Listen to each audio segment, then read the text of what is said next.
take it to the past now.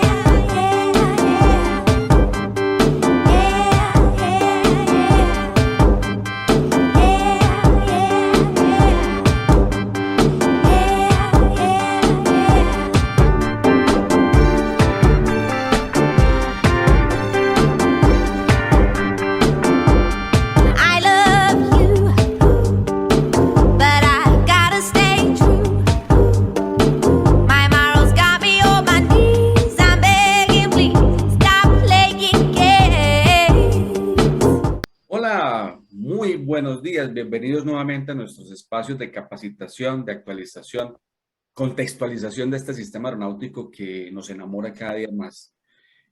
Bueno, hoy cumpliendo una cita para la cual ya estábamos invitados y ya estábamos comprometidos porque estábamos con el profesor Patricio Cancino en la primera parte hablando sobre el SMS y como siempre el tiempo nos castiga, estábamos comprometidos en deuda de hacer la segunda parte.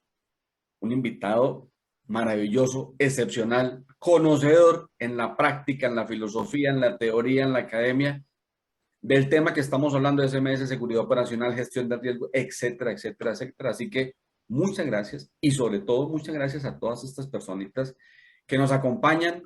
Un video absolutamente exitoso, más de 280 vistas en YouTube y comentarios por todas partes, por interno, por externo, por la misma página. Así que muchas gracias a todos quienes participan, dinamizan estos espacios y lo comparten. Así que, bueno, aquí estamos cumpliendo nuestra tarea y como siempre para mí un gusto, un placer saludar al profesor Patricio Cancino desde Chile. Profe, muy buenos días. Buenos días, estimado Rubén. Qué bueno, estoy contento. Creo que cuando me invitaste a estos dos conversatorios, yo estaba un poquito reticente. Dije, bueno, ya te vi muy entusiasmado y debo confesar, tú tenías razón. Tenías razón desde el punto de vista que las personas o de operaciones y especialistas de distintas áreas de la psicología, psiquiatría, pilotos que son instructores de estos temas que nos gustan a nosotros, personas relacionadas con la calidad, la ergonomía, por supuesto que también se han interesado porque, bueno, han visto esto que nosotros dijimos por un lado, simpleza, claridad, y que a todos les quede perfectamente claro qué es lo que tienen que hacer, qué es lo que está fallando, qué es lo que tenemos que recuperar y a dónde marcha esto, Rubén. Y por tanto, permíteme para darle un poquitito de dinamismo, porque estoy ansioso, tratar de responder. Hubo muchas preguntas, algunas las envié yo por privado, tuve unos conversatorios, tuve unos contactos vía WhatsApp, en video con especialistas en relación a distintos temas. Y hubo uno en particular que ocurrió, ¿no es cierto? No sé si tú lo viste, que estaba relacionado con cómo es posible o cómo puede ser que dos especialistas que promocionan el SMS, que quieren que se implemente, digan si es que ha fracasado o está fracasando. Y bueno, tú sabes que nosotros siempre nos gusta disparar algunas herejías para llamar la atención, para hacer la convocatoria, para que la gente entienda que tiene que prestar oídos. Nosotros, yo siempre digo,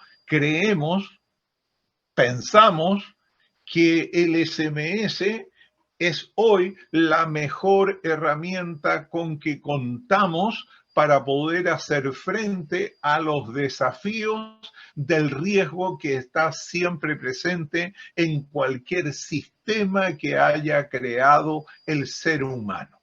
Y por tal motivo tienen que existir aquellas propuestas que digan este es el camino en donde nos tenemos que alinear, tenemos que trabajar y tenemos que entender que de un modo científico, que de un modo simple, esto puede resultar o podría resultar, siempre y cuando cumplamos con los requisitos básicos. Y por lo tanto lo que hicimos fue decir, esto no está resultando por las siguientes razones en muchos lugares. Eso significa que hay algunos lugares, que no son la mayoría, donde sí está teniendo bastante éxito y lo reflejan los números.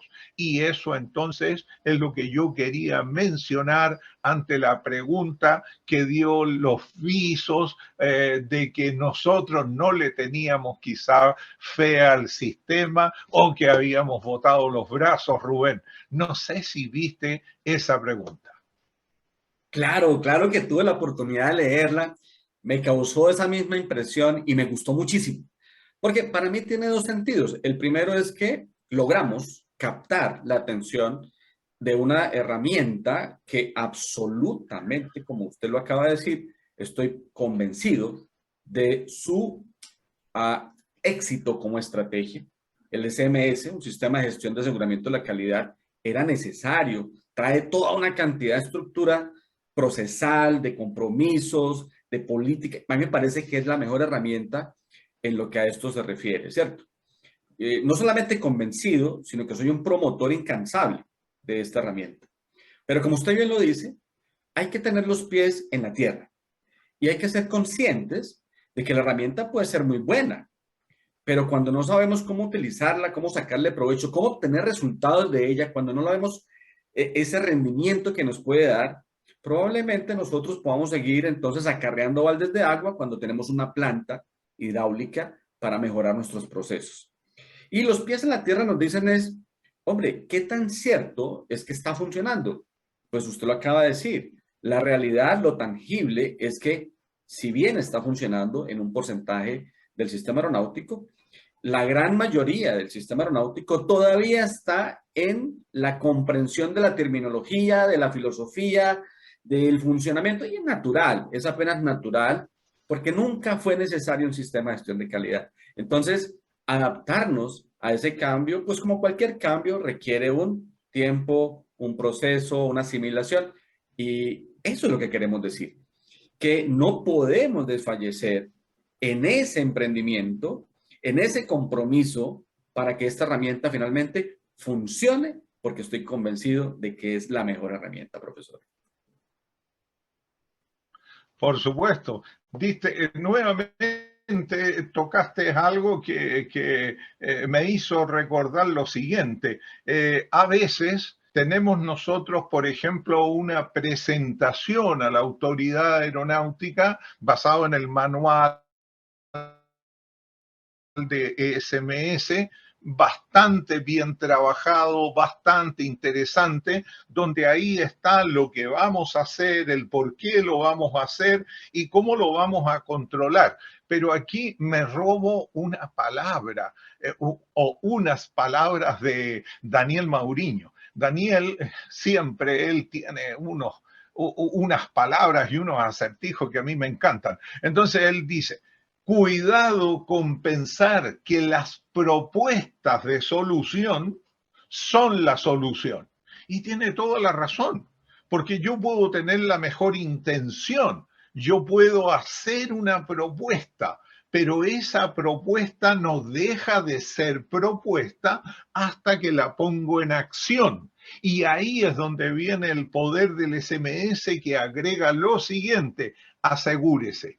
Ese asegúrese guarda relación con que las propuestas de solución a los problemas de riesgo los tiene que colocar en acción y tiene que vigilar si es la autoridad fiscalizadora o monitorear si es el proveedor de servicio que estas propuestas están dando el resultado esperado. Eso que se ve así tan simple, Rubén, requiere necesariamente, mira lo que te voy a expresar ahora, una cultura de seguridad operacional positiva.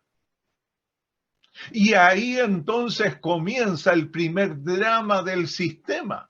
Y el drama está en qué entiende la comunidad por una cultura positiva, por Profesor, una cultura positiva de seguridad operacional.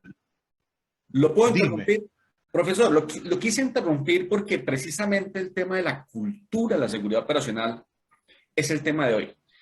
El conversatorio anterior hablamos sobre el DSMS, sus dificultades, y yo quiero hacerle una pregunta que es la pregunta con la que arrancaría y me gustaría mucho escucharlo, y es esa cultura de la seguridad operacional, que evidentemente es lo que debemos certificar a través de un sistema de gestión de calidad en su comportamiento, ¿existe esa cultura? Usted decía algo en el conversatorio anterior y se evidencia cuando para la gente es natural comportarse de ciertas maneras.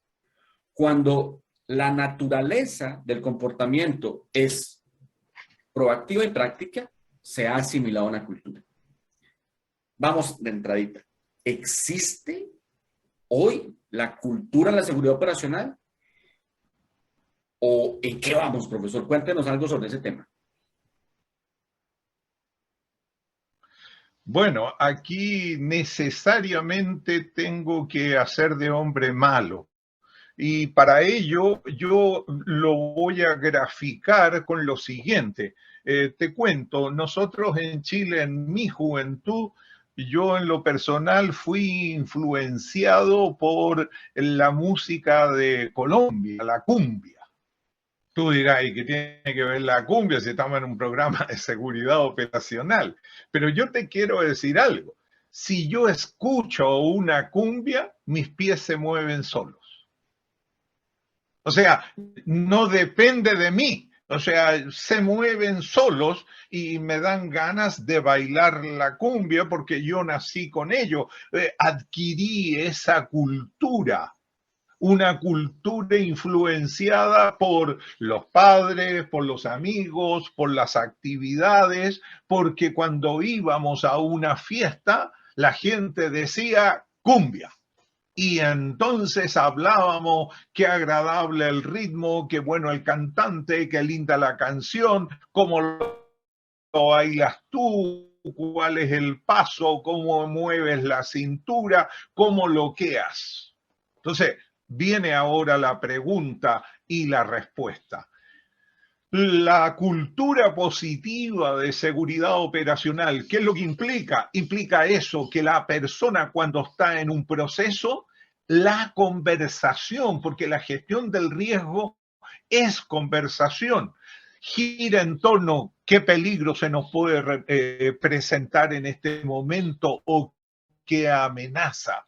Digo qué amenaza si he preparado a mi personal, no solo a los pilotos, sino que a los controladores, a los mecánicos, al personal de plataforma, es decir, al personal de operaciones en manejo de errores y amenazas, que por lo demás es una obligación para todas las autoridades aeronáuticas del mundo que cumplan con lo que está dispuesto en el anexo 1, que guarda relación con demostración de parte del personal operacional de limitaciones humanas, de factores humanos y amenazas y errores. En el fondo, la cultura que tenemos que tener es que nuestra gente, cuando está solita, está acompañado de otro especialista, están realizando una tarea,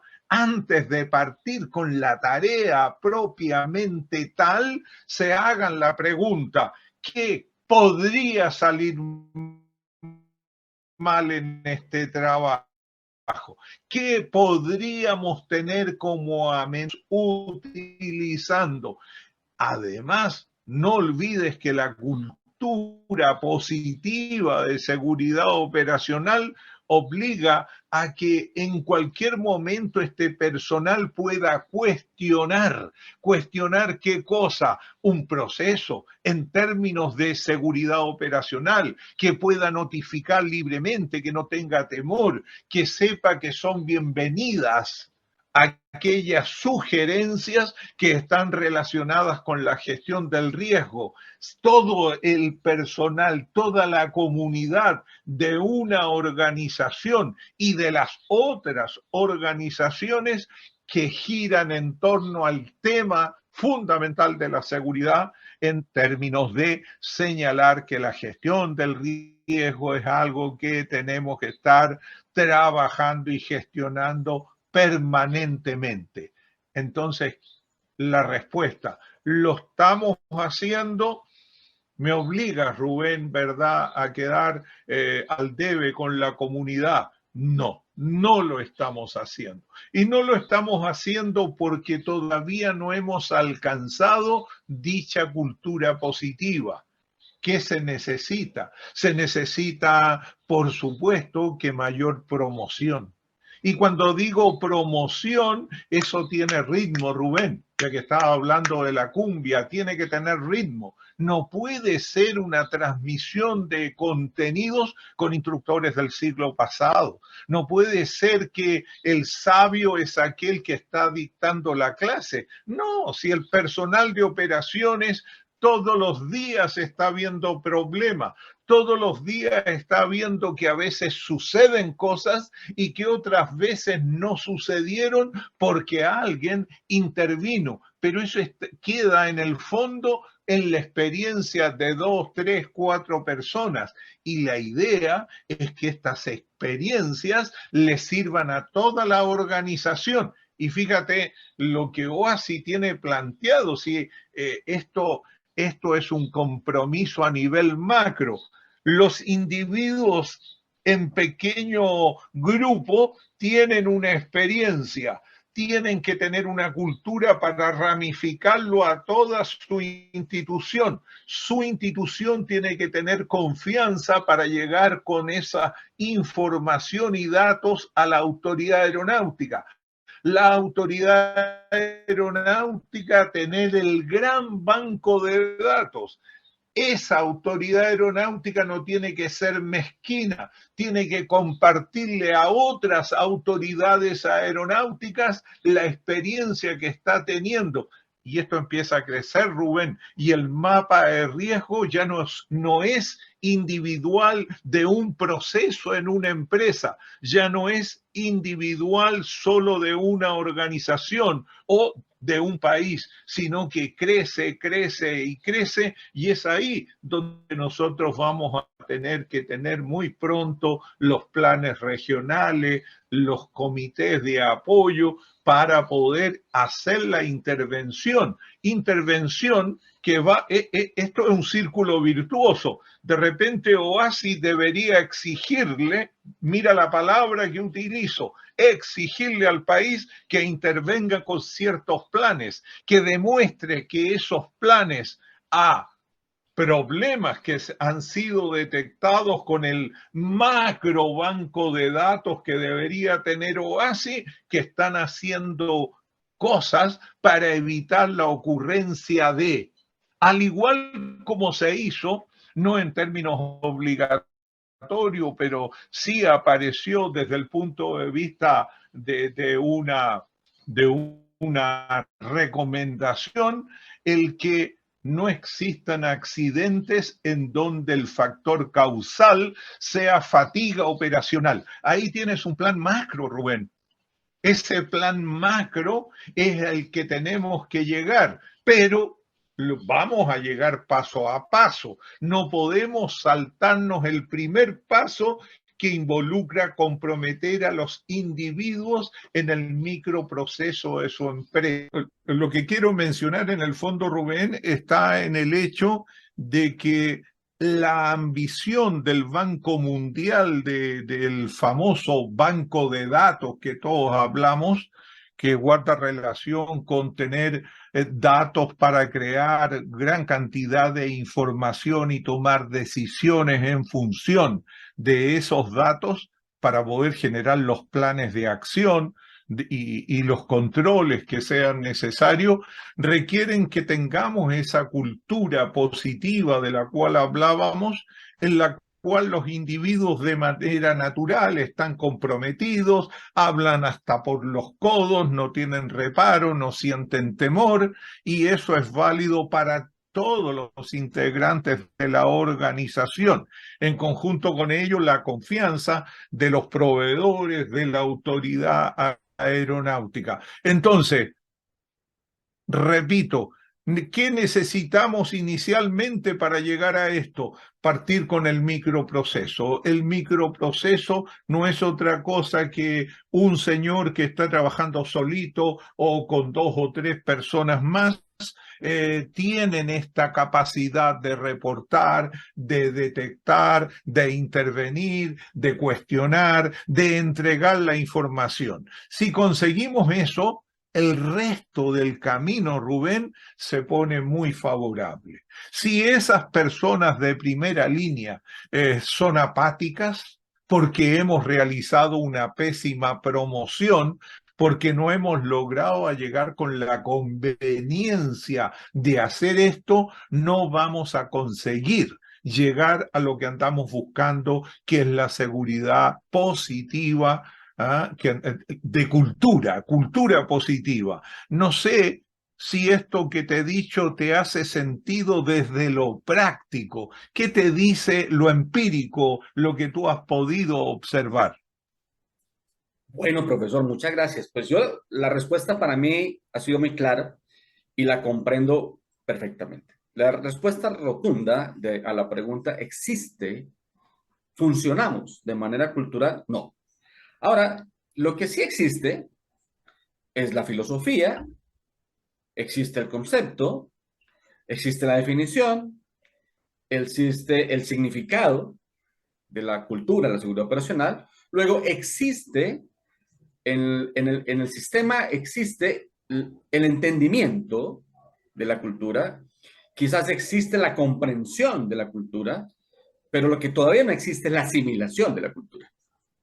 Es decir, la promoción, que es muy diferente a la información y a la socialización, aún no ha sido efectiva.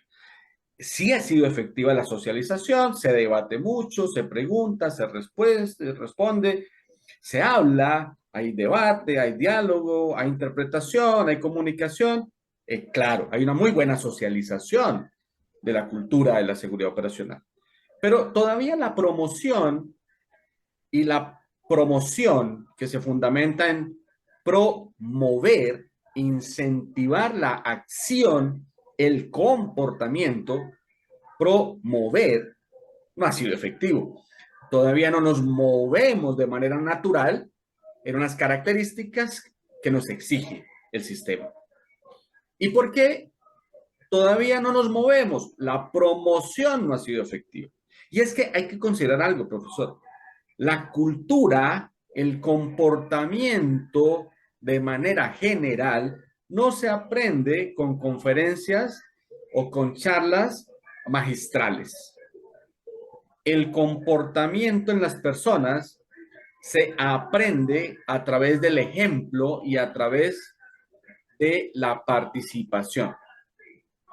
Entonces, cuando usted bien dice, tenemos que aprender que la OASI, las organizaciones se afectan todas, pues tenemos que migrar ya al comportamiento sistémico. Es la comprensión de cómo afecto y me afecta esa interrelación, en donde yo soy parte activa de ese dinamismo. Y lo segundo es, ese microcomportamiento, quiere decir, empieza por mí mismo y cuando yo lo hago, permeo a otras personas, no del concepto ni la definición, sino de mi comportamiento. Entonces, ahí es fundamental, ese microcosmos debe empezar a dinamizar todo el tema cultural. Ahora, la promoción, pues debe estar enmarcada dentro de una cultura justa organizacional, que cuando se concibe la cultura justa, promueve por ambas partes, promueve lo voluntario, pero también promueve lo obligatorio. Y tenemos la obligatoriedad, tenemos un compromiso, tenemos unas políticas institucionales de participar en el sistema, de ser parte proactiva. No podemos desconocer que hay una obligatoriedad porque somos parte activa de la gestión del riesgo. Y eso se promueve desde lo voluntario, pero también desde lo obligatorio, en el marco de una cultura justa. Ahora, la recomendación, no sé, profesor, para que la promoción exista, tendría que empezar por cuál es el beneficio de que exista, el beneficio real de que nos comportemos de una manera. Y me encanta, me alegra muchísimo que una persona de su experiencia diga que no podemos seguir enseñando como enseñábamos hace 50 años, que no podemos seguir promoviendo con técnicas y filosofías de hace 40 y 50 años. Esa es la deriva práctica de la que yo hablo en muchos escenarios, y es que pareciera que enseñamos a volar, enseñamos a operar un aparato aéreo, pero no formamos al personal en comportamiento. Y esa deriva de 40 a 50 años tiene que acelerarse porque el sistema aeronáutico se va rápidamente en el camino. Y por eso todavía hoy, este mes, ayer, estos días, todos los días, no es sino abrir las páginas que recogen la accidentalidad en el mundo, vemos accidentes. Eso no va a terminar. Eso no va a terminar. El accidente ya está claro que va a seguir sucediendo. Pero la mitigación de la probabilidad está en el éxito de esa asimilación de la cultura. Y ahí, pues profesor, nos tocaría trabajarle bastantico a que finalmente exista. Las nuevas generaciones nos van a ayudar. Las nuevas tendencias de formación de personal nos van a ayudar. Y creo yo que uno de los problemitas que podemos considerar es que los que de alguna manera ya llevamos un tiempo en el sistema, tenemos la responsabilidad de desaprender metodologías y estrategias para aprender nuevas técnicas de promoción.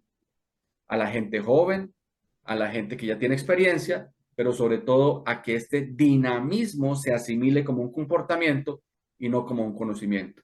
No sé, profesor, qué podría, si estamos sintonizados o desde esta otra orilla de ese río, vamos por buen camino. Bueno, nuevamente ahí lo que acabas de señalar es un desafío para nosotros. Yo pienso que el caso tuyo, el caso mío y de otros especialistas muy connotados es que nosotros necesitamos preparar individuos, instructores fundamentalmente, con estas nuevas metodologías donde tenemos que generar el apoyo que nos brindan las neurociencias, tenemos que enseñar a ser observadores distintos, tenemos que entender que a lo mejor estuvimos mucho tiempo equivocados en el cómo podemos evitar algo. Yo siempre doy un ejemplo básico para mí que está referido al agotamiento de combustible. Porque si tú lo piensas, tenemos un manual que nos dice la cantidad de combustible que requiere el avión, nos pide que tengamos al aterrizar cierta cantidad de minutos en los estanques, nos dice además que hay que ir chequeando cada cierto periodo de tiempo. Los individuos que van a volar un avión, lo que más les interesa es tener combustible, es decir, todos tenemos buenas intenciones con respecto, por otro lado, a no sufrir el agotamiento de combustible y tener que dar explicaciones, primero porque es vergonzoso. Segundo, porque es peligroso para quien incluso está volando un avión. Entonces surge una pregunta, ¿por qué quedamos sin combustible, Rubén? Y esa es una pregunta que yo siempre hago a los instructores. Y piensa tú que estoy hablando de aviones de un 320, estoy hablando de un Piper Navajo, estoy hablando de un Cessna 402, de un Cessna 172 o un Piper PA-28. Es decir, esto es a toda la aviación, sea civil, sea militar. Entonces la pregunta es, ¿por qué nos quedamos sin combustible? Y hay gente que se apresura y cree tener la respuesta. Entonces yo siempre digo, señores, El peligro a veces somos nosotros mismos, los pilotos. ¿Por qué? Porque nos gusta volar y no nos hemos dado cuenta de lo peligroso que es que nos guste volar. Dice, pero ¿qué quiere decir usted? Lo que quiero decir es que las horas se pasan volando y que lo que para un individuo en tierra son 45 minutos, cuando estamos entusiasmados, que es lo que nos pasa a nosotros, Rubén, que eso nos fue el Zoom hace unos minutos, porque indudablemente estábamos enfrascados y entusiasmados en esto que es para nosotros la gestión del riesgo operacional. Lo mismo le sucede a un piloto. Entonces, ¿cómo lo preparamos? ¿Cómo lo preparamos para que él entienda que esto es algo más que ir pendiente de una lista de chequeo, que lamentablemente tiene letra chica, que lamentablemente tiene números del 1 al 30 y que es muy probable que del 14 pasemos al 17?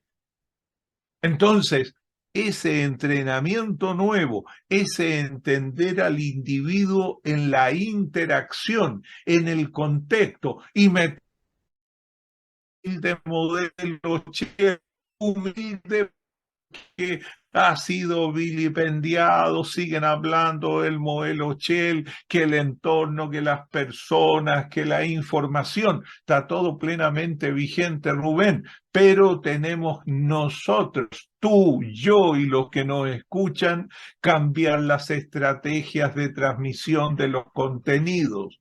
Eso no es algo fácil. No basta con que yo diga tenemos que cambiar, porque más de alguien va a levantar la mano, nos va a llamar a ti y a mí en los próximos días y va a decir, sí, usted fue muy fácil decirlo, pero ¿qué es lo que tengo que cambiar?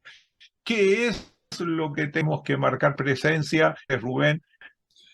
Profesor, a propósito de lo que usted está diciendo, que me parece primero, hay que considerar muy detalladamente esa gran invitación a los especialistas en psicología aeronáutica, en psiquiatría, los especialistas del comportamiento, que son los que promueven esa asimilación de comportamientos y la entienden.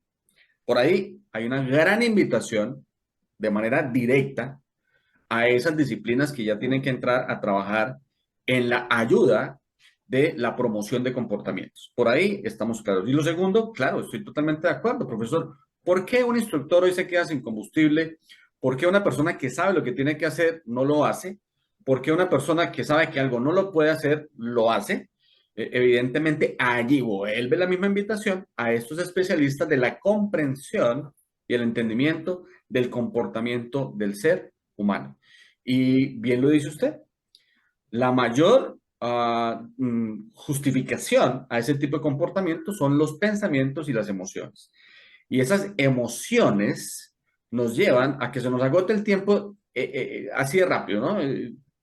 Esa, esa, esa motivación mental nos hace perder la noción del entorno y del ambiente, lo que por ahí llaman la pérdida parcial de la conciencia situacional, accidente CFIT, promovido por las emociones, por los pensamientos y, lo que usted decía ahorita, esas ganas de hacer muchas cosas omiten, nos dejan puntos ciegos en el entorno. Y esos puntos ciegos se convierten en peligros a la hora de operar en un entorno complejo como es el aéreo. Profesor, pero volvemos a lo mismo.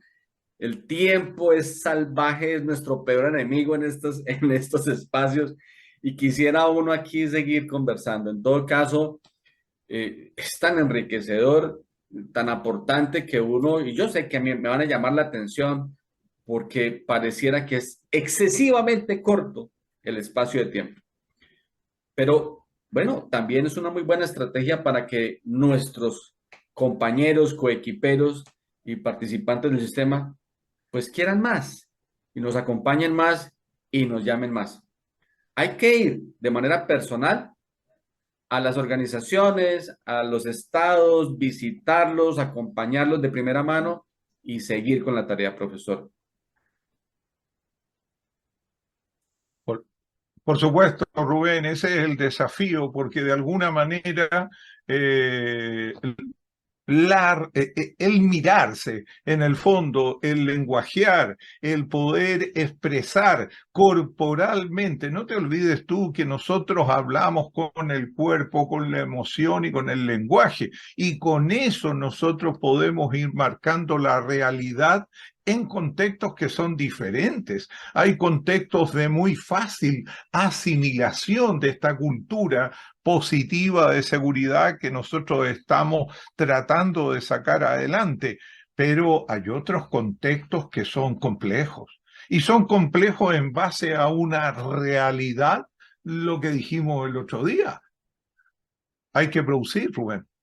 Si nos olvidamos de producir, este mensaje que nosotros enviamos no va a tener llegada, no va a tener buen puerto. Y por lo tanto, ese es lo que nos lleva a estas conversaciones, humildemente con estos mensajes, con estos tips, que nosotros, por supuesto, que en una sala de clase los tenemos dosificados en cascada, con objetivos previamente determinados, y que todo lo que decimos busca un resultado inmediato para que la gente tenga una habilidad, una manera de hacer las cosas, que es lo que se conoce fríamente como alcanzar competencias. Así que gracias nuevamente, espero que nos volvamos a ver. Creo que estamos por ahí al debe con un video que les vamos a dar la sorpresa posteriormente a nuestra querida audiencia, y que usen este material libremente, que no tengan temor, porque como siempre tú y yo lo que decimos, lo que hablamos, lo que se escribe, úsenlo. Ese es el mejor tributo que uno espera de las cosas que menciona. Muchas gracias, Rubén. No, profesor, el agradecido es absolutamente, téngalo claro, soy yo, por esa generosidad del tiempo y sobre todo por participar y compartir este conocimiento que, bien lo dice usted, es para el libre uso de toda la comunidad del sistema. Y vendrán más sorpresas, por supuesto que sí, vendrán sorpresas en lo escrito, en lo hablado, en lo presencial, en la promoción. Así que, pues para eso son estos espacios. Muchas gracias nuevamente y a todos los que nos han acompañado, muchísimas gracias. Y de verdad, disculpas por el poco tiempo, pero el tiempo, ojalá lo pudiéramos administrar nosotros, créame que haríamos algo así como estirarlo, como para que nos dieran más espacio, pero es nuestro castigo. Muchas gracias y espero vernos pronto en otro episodio más de estos capítulos en donde promovemos y compartimos y contextualizamos este sistema que nos enamora. Muchas gracias y chao, chao.